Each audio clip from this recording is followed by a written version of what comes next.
Hey there, friends. Welcome to another unboxing. We're checking out the YoleShy welcome sign for front door decor.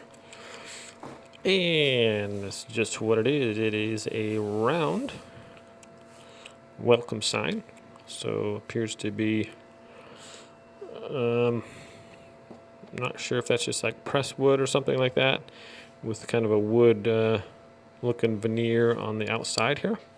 So this runs about $8 on Amazon. I'll link it in the description below. So it looks like they just hot glued a piece of burlap here in a little bow. It's got the welcome on there.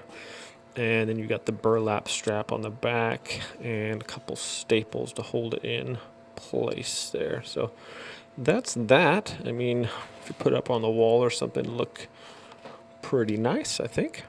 Just a nice little thing to put on the inside. I wouldn't put this outside.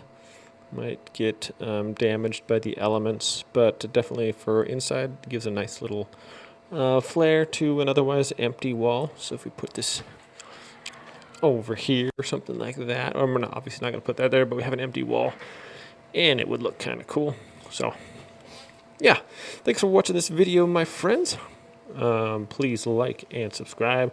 I do all kinds of videos on this channel, and if you want to help support the channel, I am an Amazon associate, so clicking that link does help me out a little bit. If you do buy stuff from Amazon anyways, I might as well do it through the link. So have a great day, guys, and we'll catch you next time.